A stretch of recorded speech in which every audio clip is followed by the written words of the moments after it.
Tu me dis les mots doux dont mon cœur a besoin.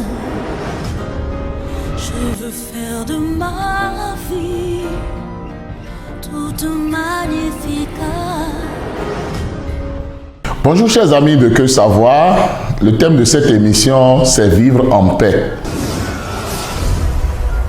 Vivre en paix parce que beaucoup de personnes en elles-mêmes sont en train d'être troublées, sont en train alors de broyer du noir et sont tout le temps en colère, sont tout le temps stressés, tellement ils se détestent eux-mêmes, tellement ils n'ont pas de bonnes paroles pour eux-mêmes qu'ils alors travaillent à ne pas installer la paix, non seulement en eux, mais autour d'eux.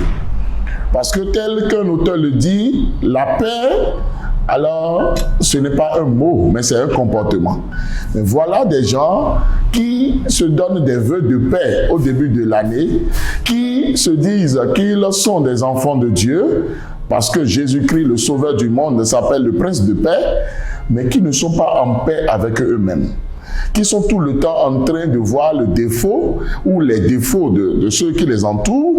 Eux-mêmes sont en train de regarder leur corps, leurs conditions, et sont en train de s'auto-critiquer tout le temps et ne sont pas contents de leurs conditions, ne sont jamais contents de quoi que ce soit, ne sont pas reconnaissants pour les conditions que Dieu leur fait.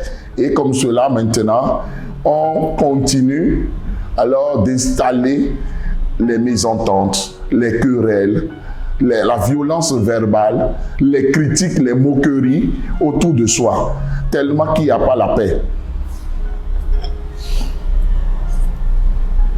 Beaucoup de couples aujourd'hui vivent dans la discorde, dans l'incompréhension, vivent beaucoup de situations et c'est simplement parce que ce soit le mari, que ce soit la femme, n'a pas travaillé à la paix. Ne travaille pas à la paix. On n'arrive pas à se pardonner, on n'arrive pas à rire, on n'arrive pas à chanter ensemble, on n'arrive pas à écouter même de la musique et à esquisser des pas de danse dans beaucoup de nos maisons. Et ce n'est pas normal.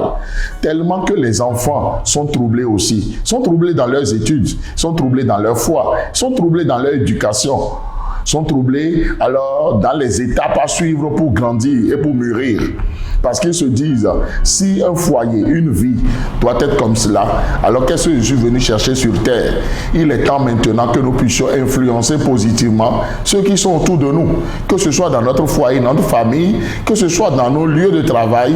Vivons maintenant la paix, recherchons la paix, expliquons-nous, communiquons bien et pardonnons, laissons tomber que d'être tout le temps en train de guerroyer, de s'attaquer, de se moquer, et tout le temps en train de critiquer, de détruire l'estime de l'autre, de détruire la vie de l'autre, de s'appesantir toujours sur les erreurs et ne jamais dire alors du courage, merci, et ne faire jamais alors rire ceux qui sont autour de soi.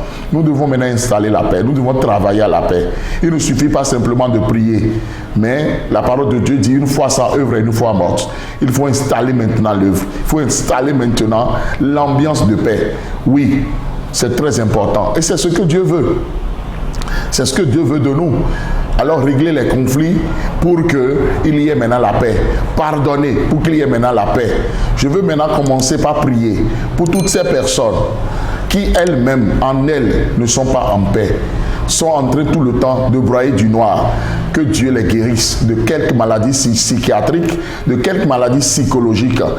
Que les traumatismes, alors, n'aient pas raison de ces personnes, que ces personnes puissent guérir de leur traumatisme.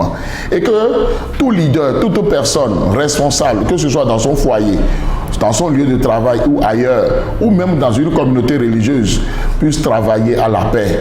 Qu'on commence maintenant par pardonner dans nos maisons, dans nos lieux de travail, dans nos communautés religieuses, afin qu'il y ait la paix.